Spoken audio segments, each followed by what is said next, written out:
Welcome to the RV Podcast, episode 392. And in this episode, we're going to give you 5 things, count them, 5 things you need to know about the RV lifestyle this week. Welcome, fellow travelers. It's time for another episode of the RV Podcast. Answering your questions, sharing tips, suggesting great trips and off-the-beaten-path adventures, and always staying on top of the RV lifestyle news you need to know about with great interviews and inside industry information. Here's your hosts, award-winning journalists Mike and Jennifer Wendland. Hello, everybody, and welcome to the RV Podcast. I'm Mike Wendland, and this is my lifelong traveling companion and my bride, Jennifer. We're back in the studio in Michigan. Came back in, last night, driving back from Florida, where we've been for most of the past 3 months. And as we speak now and we look out the window, it's snowing. Do you know how much snow has fallen so far this afternoon? I would say 2 inches. No, more like 4 You're already. kidding. And they're saying at least 5 before it's done. What's the matter with these weather people? Don't they know this is the middle of April? As if they have any say on it. We gotta have somebody to blame, right? I love the snow this time of year because usually it's big fluffy flakes that stick to the trees and everything. That's really pretty. I think And it if you is. haven't made your snowman for the year or snow person, you can go out and do that. You can whack somebody with a snowball if you're so inclined. We'll show It's you. not going to last long. Here, for those of you watching on YouTube, here's what it looks like outside. It is really pretty. And you can see Bo out there. Bo loves the snow. He says this is about it. He hated the Florida weather. Bo doesn't want to go out in the snow, though, unless we're out there with him. No, I noticed that. I think he's been with us for 3 months, so he's like very dependent. Yes. If He's clingy. Yeah, if he's not with us, he's not going to be out there playing. And We need some kids. we do need some kids. It's been a really weird winter and spring this year. I mean, every time we've expected weather to be a certain thing, it's been the opposite. I mean, 200 miles down the road, I was wearing shorts and it was in the 70s. And now it's back to winter clothes, but only temporarily. We did last night, on the way back, I have to pull into a rest area. And with the colder temperatures, we drained out all the fresh water. I don't think we had to completely winterize it, but I let the heat run in the unit in our driveway when we got here. Yeah, I was trying to figure out how many days should we delay our getting home, and because of our schedule, we couldn't delay. Otherwise, we would have just stayed south another week. It has been, well, we had a nice 3 months in Florida, and we used our base in Florida and the Panhandle to sort of do some exploration, and you've seen some of the videos we've done. But in the last 3 days, I think it's 3, it's just one long day in my mind, but we have covered a lot of ground. Mm-hmm. We've been in 6 states, we have done a story in Alabama, in northern Alabama. We found another one of those developments that are where they're selling land aimed partially at RVers. It's really interesting. It's right on a whitewater river. I really find it interesting seeing all these different lots that are available these days. I mean, I never paid any attention to it in the past, but because of the shortage of places to camp and things like that, I can see why there's a growing need. Opportunity. That story about the shortage of camping, that'll be one of the 5 things we're going to talk about a little bit later on. But I never expected when we first started doing these stories almost a year ago about RVers buying their land, that we would end up buying 5 acres of our own in Tennessee. And that's where else we were this weekend. We camped on our property to sort of check up on what's been done the last few weeks and to plan the next phase of our development there. And Bo absolutely loves our property. If he could vote, he would stay in Tennessee rather than at a condo. Yeah, he does or like a park Tennessee. where he can't run free. You know, it's amazing. He seems to know the boundaries of our land, too. He does. And he thinks that we have basically 3 sites that we've carved out now for ourselves and friends that we'll invite to camp with us. And he's Bo claims like one of those sites, and he just sort of lies on it. It's pretty funny. But anyway, that was what we did. And then we got to celebrate Easter with family and friends. And no sooner did we get back, just now, as we were just a few hours before we recorded this podcast, this week I take off and we have to drive back to Louisville, Kentucky. From Michigan. From Michigan, 400 miles one way. pick up the truck that we bought. We shared details on that with you last week. We pick up the truck and then turn around and come 400 miles back, 800 miles. Because we've got to get the hitch installed on that truck this week, and that's going to be done over in Grand Rapids. And then that's a bit of a hike from our house. That's across Michigan, across the whole lower peninsula of Michigan. And then let's see, I can't even keep track of this. Then we get the hitch installed. Then we got to come back and we got to sort of pack up the truck, which is going to be a challenge. Thinking, what do we need? I know I've been keeping this big list of all the stuff that we need, but we got to pack up the truck and then somehow carry that all. We have an open bed in the truck, and there's not a lot of room in the back for. I don't know how we're going to do that, because then we go down to Goshen, Indiana, where we'll be next week. In fact, the podcast will be coming to you from Goshen, Indiana, and that's where we pick up our new fifth wheel and get a chance to learn how it was built and actually walk through the plant. And then we're going to go back north. We're going to go to Camping World and officially buy our new rig. And we're going to do a shopping spree and accessorize it. And then we're going camping on Lake Michigan. So I'm tired and we haven't even started yet. I've been thinking about this, thinking, how much room is there in the back seat? Because I want to bring sheets and my pillow. I like my pillow. And a blanket and a few things I want to take with us. Yep. We've all kind of learned that bringing your own pillow is really... No matter where you go. Yeah. Even at someone else's house, take your own pillow. So we have a lot of stories that we're going to be reporting on, a lot of videos. I know a lot of you are going to be writing, saying, where's that property in Alabama? We'll have a whole video on that. We do have other trips planned. We are learning more and more about RV developments that are, bigger hunks of property being sold for RVers. We're not talking about a campground that sells a lot or gives you a seasonal ownership. We're looking at stuff that you actually buy and own and can kind of do what you want with the property. And we're hearing more and more about those places across the country, and we'll keep looking at them. I never thought we'd become kind of like the go-to person for information about RV property, but we're learning about it. If people know of some property like that, if they could tell us. We should check out, let us know. Tell us, because we're all ears. And it gives us an excuse to go camping. So, so that's kind of what we're at.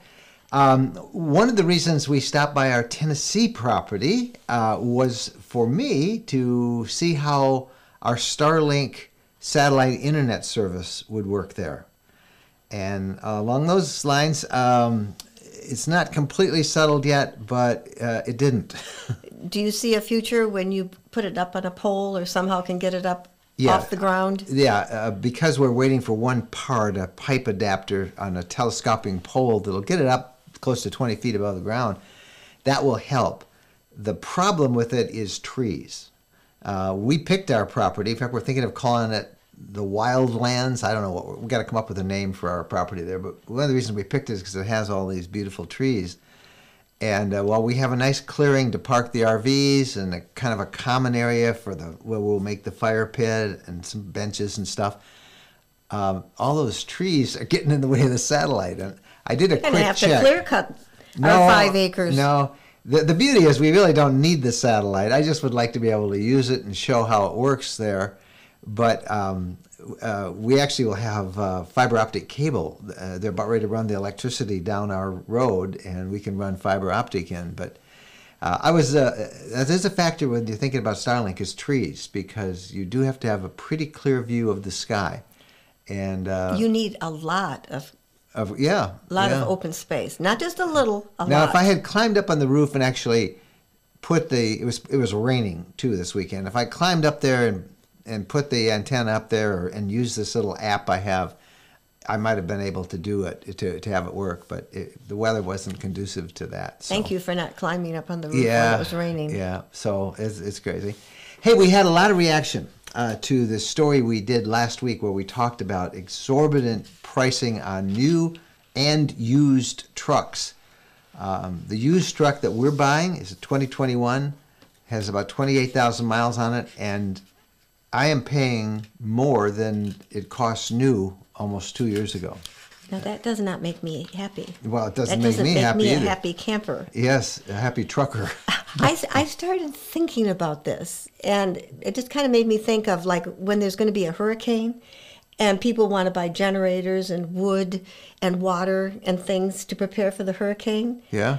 We get after people for taking advantage of people Well, during those times. Well, let's read some of the All right. responses, because we shared how when we were pricing new trucks, that was what we were going to do first, we found so many of these dealers, and I would say unscrupulous dealers, some of them, they're charging such exorbitant rates, some of them more than 20. The highest we found was they wanted $22,000 over MSRP. But it's not just us. We did that story. We reported it last week. You can go listen to that episode. But you want to start off with some of the feedback we got from readers and viewers? So here's a note from Kate. Unfortunately, this is just like everything else. All the big companies are taking full advantage of the profiteering opportunities. We know this because many companies are making record profits. I think that's the key thing right there, record profits. I understand, if there's a true need with trying to pay your bills, but record profits, come on, guys. I'm not sure that the automobile industry is making record profits. Now, some of the dealers, they're just refusing to give any kind of a break. We found that they're charging from $5,000 as the minimum over MSRP up to $22,000. And I bet there are some that are even doing more than that. $22,000 is just exploitive, and it's just unethical, in my opinion. But on the other hand, they don't have the inventory, and they don't want to lay off employees, so they are going to charge more. Charging more would be MSRP, because before this all started, you never paid MSRP. Nobody. They gave you thousands off. Always. You know how it works. Well, now I can understand having to pay MSRP so you can make a little bit more of a profit. But to add $20,000. Here's one from Bill. Okay, I got to ask this, because this is the first I've heard that we're paying more than the original sticker price. You're back to my used one? Yeah. That's the thing. How much more over the original sticker price are we paying? You're not going to tell me, are you? Number one, I don't think he's going to take me with him because he's totally afraid that I'm going to look at this truck and say, no way. Okay, how much more than the sticker price? True you have to ask me time. this while we're on. Yeah. It's stickered for 70, a little over 70, Mm-hmm. and we're paying about 74 for it. So, yeah. Yeah. And believe me, that's the best deal I could find on any of these things. It's not just us, it's all around. Here's one from Bill. He says, I sold my 2003 F-150. Said it was a great truck, but it had 250,000 interstate miles. Folks offered me twice the book value for a vehicle with half the miles. My air conditioner died a couple of days before I sold. No problem. The buyer said he'd figure it out. It's the craziest thing I've ever seen. So he was offered twice the book value for a vehicle that had half the miles his did. Do you understand what he's saying? That somebody looked up the blue book value of a 2003 F-50, and they offered twice the value of that for one that had just 125,000 miles. Bill's got 250,000 miles on his. They offered him twice the blue book value. And his air conditioner broke, and they said, we don't care, we'll buy it anyway. That's how crazy it is in the used truck market. I wonder how long this is going to last. Probably for certainly for another year, since we've heard that Ford has quit taking orders for any of the heavy-duty trucks. So a long time. This chip shortage thing isn't going to go away. Okay, here comes. Okay, here comes another one. We really need a good investigative reporter out there who will really dig up. I know you keep telling me there's nobody out there with the money and everything that it takes to really. It's tough in the media. It's a tough business, but we really need somebody to check out. The point is, we read that GM, this is true, in 2017 stopped producing chips in Elkhart, Indiana. No, in Kokomo. Oh, Kokomo. The GM factory in Kokomo, they produced their own chips. And in 2017, they shut it down. And sent they the went over business to China. I wonder how many other companies have done that instead of producing chips. Well, sent the business out of this country. Well, it turns out, in hindsight, that wasn't a good idea. But anyway, the result is this a market? Read the report from Justin there. All right. Justin says Justin is pleased with you for calling out these Thanks, cowboys. Justin. It's an Cowboys. Absolute disgrace that they're getting away with this. And they are getting away with this. I filed a complaint with Ford Motor Company, and they didn't really care. No, they don't care. Took it, and never heard back. Here's one from Greg. He says, I saw a 2021 Ford F-250 with 3,000 miles on the used lot of a dealer last September. The website had a link to the window sticker for the truck. The dealer was asking then $11,000 over the window sticker for a used truck. Made me feel fortunate to pay full sticker for my 2021 F-250. So there you go, $11,000 over window on a used truck. So I only paid about $4,000 over sticker. So this...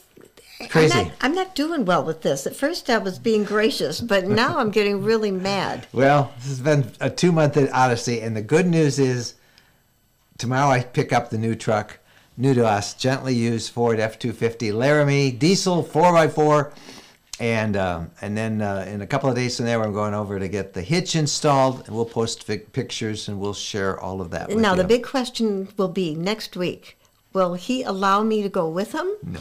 Or is he going to leave me home because he knows I might get all uppity? Men, what kind of a drive home would be if the little lady's not happy? That's a long drive home. It would be a pretty icy drive home.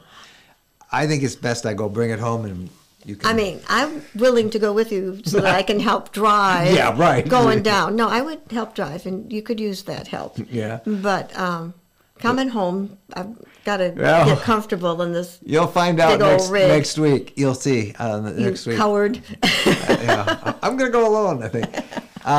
So we had some great feedback too on another topic we've talked about a lot, and it has to do with the importance of getting, if you buy a new RV, having it independently inspected, even if it's a new RV. And we got a great note from somebody named Kathy. You want to share her note? This is really interesting. I also insisted on an RV inspector when my brand new travel trailer came in. They fought me all the way, trying to get me not to do the inspection. That'd be the dealer. That's the dealer. Yeah. They even made several calls to my home prior to talk me out of this, and I said no. They even tried to buy my RV from me prior to me viewing it myself. And again, I said no. They did this because the prices went up after I had ordered mine long ago, and they knew they could make more money. My unit also arrived with an off-road flat tire that they didn't tell me about. The inspector found scratches on the wheels. Several wires on the interior were wired backwards. And there were a few other things as well. On top of all that, the dealership did not provide water, so none of my water lines, which did not turn out to, they did turn out to have quite a few leaks, were inspected at that time, so they didn't want her to check the water lines. So fortunately, she hired an inspector, and the inspector found all of this, and that is our recommendation to you. To find an inspector, go to the National RV Inspectors Association. It's the NRVIA.org. We'll put a link below and in the show notes for this episode at rvlifestyle.com. And that really makes you mad. They don't want you to inspect it, and they even don't want you to take it because if you cancel, they can sell it for more money to somebody else. Folks, it's a crazy world out and there, isn't it? Well, don't they have to inspect it somewhere? I mean, they have to fix it somewhere along the line, don't they? Someplace along the line. If you figure out that there's problems, issues. Yeah. All right. Hey, when we come back, 5 things you need to know this week about the RV lifestyle. Stay with us. Are you tired of overcrowded campgrounds, competing for reservations, paying high fees for sites? Well, ownership is an emerging trend in RVing that might be for you. Jennifer and I recently bought some property just west of Nashville from a great company in Tennessee that specializes in large acreage RV property. They're called Tennessee Land and Lakes. You can check them out at myrvland.com. The scenery and the setting is breathtaking, and you own it outright. It's not a timeshare. Your property, your way. You can garden, landscape, bring your pets, your friends. It's big acreage in a private setting. There's high-speed fiber optic internet connection along with utilities. A wonderful place to make your home base. No more calling around for reservations, and it's ready whenever you want to be there. Prices for big acreage start at only $79,900, plus you get us as your neighbors. There's financing available and some really friendly staff to work with. Visit myrvland.com. That is myrvland.com. You'll be glad you did. When we're asked what's the most important modification we made to our RV, it's an easy answer. Battle-Born batteries. Battle-Born batteries are quality, safe, reliable lithium batteries that allow us to stay out there off the grid longer. Lithium batteries charge faster, they charge fuller, they're longer lasting, they're maintenance free, and Battle-Born batteries are protected by a 10-year guarantee. Now, in our case, they just dropped into the existing AGM batteries that we have, and they'll probably be the same on your rig too. Battle-Born battery experts can get those in your rig just like they did with ours. They can also match you up with the right cabling, the inverter, the charger, the solar controller, everything. Jennifer and I swear by our Battle-Born batteries. They allow us to boondock off the grid. Check them out. Go to rvlifestyle.com/lithium. rvlifestyle.com/lithium. Welcome back, and now it's time for 5 things that you need to know this week. Thing 1 to know this week, and it's good news. Gasoline prices are starting to decline a little bit. Just a little bit. And there's some thought that China isn't using as much gas as they normally do because many of their big cities are in total lockdown. People aren't allowed to go anyplace. So that's lessened the demand, the worldwide demand for fuel. Yeah, so that's one thing. The other thing is the U.S. has announced plans to release some oil from their strategic reserves over the next few months. That's good. How much oil do we have in those strategic reserves? I didn't think there was that much. It's not going to last a long time, but every little bit helps, I guess. Okay. They're also going to allow more of that E15 gasoline, which is made from ethanol. And that's a lot cheaper. It also, though, makes for more smog, which will take us to another story in a minute. But I think gasoline is still very high. But we noticed it. We traveled through 6 states this week, and we never paid more than $3.68 a gallon. That was the highest. We have our Class C Lisa Stralvan's Wonder. It's on the Ford Transit chassis. It runs on 87 octane gas. So $3.65, $3.68. That's about what we paid in 6 states as we drove. The national average, something like just a hair over $4 still for regular gasoline. So gas prices cautiously starting to go down. Hopefully that'll continue. All right, what's thing 2? Okay, thing 2. Several environmental groups are suing the U.S. Environmental Protection Agency. They did that last week for failing to protect air quality in the nation's national parks. That's a good thing to do. If you've been to any of our national parks, you know, those sweeping scenic vistas that we like to take. You can't see anything. Yeah, they're hazy with fog. So the Sierra Club, and they got together with a whole bunch of dozens of other environmental groups, and they say the EPA is not enforcing something called the Regional Haze Rules of the Clean Air Act that requires states to submit plans to reduce emissions that create haze. So there you go. They were due last summer, but 34 states, according to this lawsuit, just haven't done so. They haven't put those plans in. And that's not good. No, that's not good. And the National Parks Conservation Association says that haze affects 90% of the nation's national parks, and I think we all can agree with that, harming public health and visitors' wilderness experience. Yep. So, all not good. And then there were things like wildfires the last few years, which have contributed to that haze as well. And of course, people know emissions and coal plants, but wildfires, I think, have really been a problem. Yeah. So conservation groups trying to get the EPA to get stuff cleaned up a little bit, and that's good, particularly for our national parks. Okay, thing three you need to know this week. This is a great little This story. is a cool thing. Yeah, It's always fun to have a cool thing. Yeah. Okay, did you guys see the video of the air inflatable pop-up trailer out of Australia? The Australian-designed off-road camper called Mars Space X Air looks sort of like an old pop-up tent. So We used to have one of those when Yeah. our kids were young. But this is a camper. yeah, And you push a couple of buttons, it unfolds into a pop-up tent trailer with a pop-up screened-in porch. It's pretty interesting. And I don't know if we'll ever see this in the U.S., but sometimes it's just kind of fun to see what other countries are creating. We'll put a link to it in the show notes that you can find at rvlifestyle.com, or check our description, and we'll have a link, and you can actually look at that video as well. All right, what's thing 4 that they need to know about this week? Thing 4. Dirt, a popular app for camping, has released a study that found that it was 3 times more difficult to find an available campsite to book in 2021 than it was in 2019. And there's no indication that it's going to get any better this year. In fact, they're sure it's going to get worse in 2022. Yeah, everything we're hearing and seeing and hearing in feedback is that it's going to be even harder this year. But the Dirt looked at 7 different types of camping. What kind were they? They looked at tents, RVs, trailers, dispersed cabin, backpacking, and moto camping. Yeah. And compared the difficulty of finding campsites from 2019 to 2021. 6 of the 7 categories more than doubled, people said, in difficulty in getting a spot.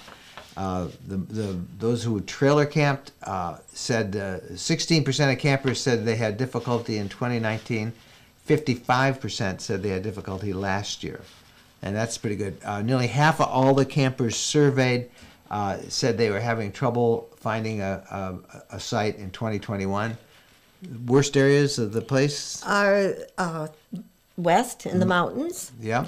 And reported the most difficulty. That was 48%, followed by the West Coast with 47%. And that's not much of a difference, 1%.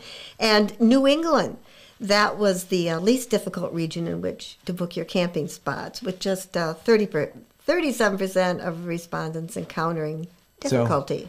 So campgrounds have had to get a little creative, and the study says that as a result, they're trying to find different times of the year to appeal to people. And the most popular, fastest growing, popular season besides summer is Winter camping. Yeah. Winter camping really is fun. I think people didn't realize how much fun it was. it's gone up 40%. Isn't that incredible? Since 2019. And then, of course, dispersed camping, boondocking, free camping on public lands, that's more than doubled in 2021. I get email all the time from people saying, quit telling people about boondocking. And we haven't even been pushing our boondocking books yet, so because it's getting harder to find good boondocking spots. Quit telling people about winter camping. Yeah. That's fun, too. All right, so number 5, the last of the 5 things you need to know about this week, has to do with the RV capital of the world, Elkhart, Indiana, and its immediate environs. Oh, man, they got trouble coming. That's because Amazon's coming to town. And normally it's good news when Amazon comes to town. Yeah, they hire a lot of people. Yeah, but the online shopping giant plans to build a huge multi-story regional warehouse in Elkhart, Indiana. And it's causing worries, and there should be worries amongst the people who are trying to build RVs, because that's going to be a drain on the labor pool. In fact, Elkhart has probably the tightest job market in the country. Unemployment is just 1.7%. That's all it is. That's among the lowest anywhere. You can't go anywhere in Elkhart, and particularly around the RV plants, without help wanted signs. And it's Elkhart workers, they're getting them from southeastern Michigan, from all over northern Indiana. They still can't get enough. So when Amazon says it's going to come to town, when Amazon comes to town, they're going to need like about 1,000 workers, and there already aren't enough workers. So Amazon's going to, pay top bucks. Yeah. They give them things like they can pick their own hours at those Amazon, and they've got lots of great benefits. So that means that the the RV industry is going to have to do even more to keep its employees. And what it all means to us. What it all means to us is when you have to give more benefits and better health insurance and better wages and all that, that means it gets passed that along. The price is going to get passed along and that the RV industry is going to have to charge more money. There you go. All right, 5 things that you needed to know about the RV lifestyle this week. When we come back, the questions of the week. Stay with us. When we're on a road trip, we always seem to find a way to stop at a Camping World center. There are over 225 Camping World locations across the country, and there's always one close by when we need parts and accessories for our RV or just want to shop. In fact, we have so much fun with Camping World, and as we talk about it as one of our sponsors, they have agreed to offer a 10% discount if you use the coupon code RVLifestyle10 when you buy $99 or more in merchandise. You'll find everything you want from outdoor furniture and appliances, the ones you see us use in our videos and that we talk about here in the podcast. RV extras that include everything from camping chairs to fire pits, electrical accessories, must-have gadgets. Check them all out. And again, don't forget, use the coupon code RVLifestyle10 when you visit campingworld.com.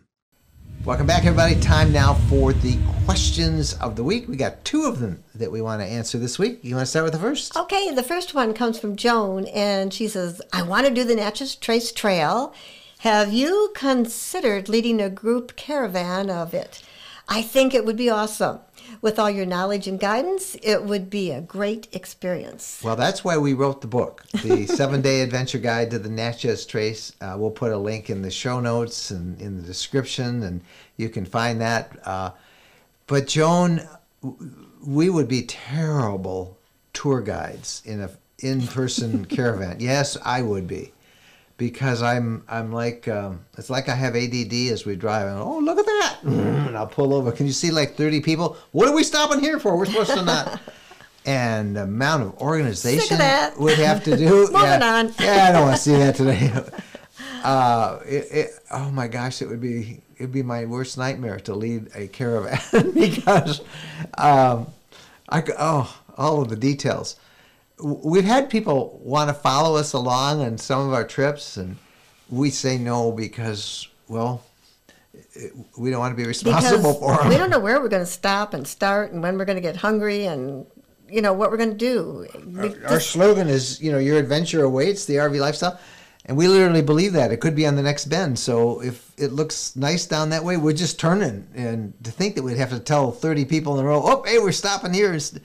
Like, we couldn't do it. We would not be. And, even like a group tour, like people go to Israel and they get on a bus and get toured all around. You could never do that. And we've been fortunate that when we were in Israel, we were producing TV video. Yeah, so we saw all those poor tourists. Stopped and started and had a lot of freedom that other people don't have. Now, we have thought, because there are companies that will do that, and we would sort of be the guest hosts and all that sort of stuff on it. But even then, I think that it would be too constricting for us because we want to tell stories. Me, I'd do it. You'd do it? I'd be happy. All right. Well, you can follow Jennifer. Well, we're going to have 2 RVs. I'll follow in the fifth wheel. You can. But Joanne, that is really kind of you to say that. But we find that it's best that we write books and we sort of tell you everything we found, and then you can do it at your own pace. We hope that you pick up our copy of the Natchez Trace. It's one of the better travel guides I think that we've done. We've done 14 now in all, and we're really excited about this. It's one of our favorite places. We were just on it this weekend again. I'm thinking now about when we had a 4-hour layover in London, and we were supposed to be sleeping, and we were with a film crew. And you wanted to just go sit in a pub and look at people observe. And luckily, someone else and me, we wanted to see everything, so we saw everything. We ran as fast as we could everywhere. You know the Chevy Chase vacation movie where they go up the Grand Canyon and they get up and they go, okay, and then they leave? That's kind of the way this London tour was. I had a lot to see, and I didn't know and I haven't been back. Yes, you have. Well, that was different. That was another adventure. We've been back to London a couple of times. But anyway, thank you, Joan, for thinking of that. But we would not be good caravan leaders. So check out our book, and you can see it. Here's one that came in from Tina, and Tina says, I like the size of a travel van. However, I'm 6'2". That's Tina that said that. And I worry about being cramped. Do you have any suggestions on vans? And she thanks us much. There are a lot of vans out there that taller people can be in. Well, there's several that we can suggest, but most about 6'2" is usually the limit on most of the ones out there, the Class B vans.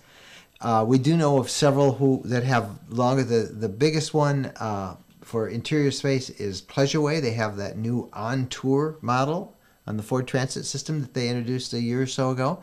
That has a whopping 6'6" of interior That's awesome. headroom. Yeah, and that's another one that's the same height, 6'6" is the Airstream Atlas, which is a very luxury van. It's a Class C van, small van, but it's 6'6" in size.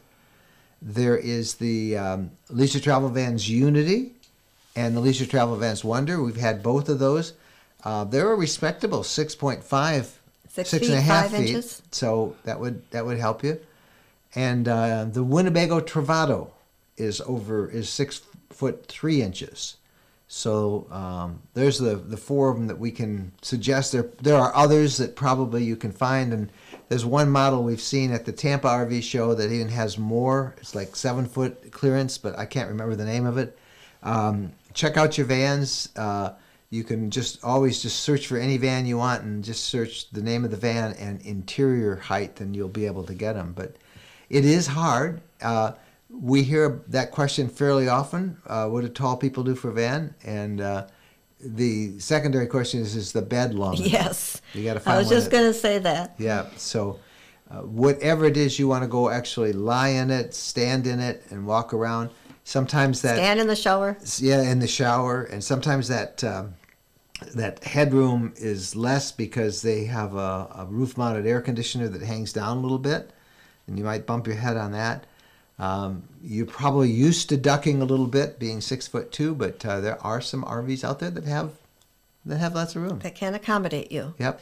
You'll have much better luck in a fifth wheel or a travel trailer. They have higher interior heights, so you might want to think about that. But you say like a van, and you'll have a little more limited choice with headroom in a van. Tina, let us know what you find out. We'd love to hear your thoughts on it.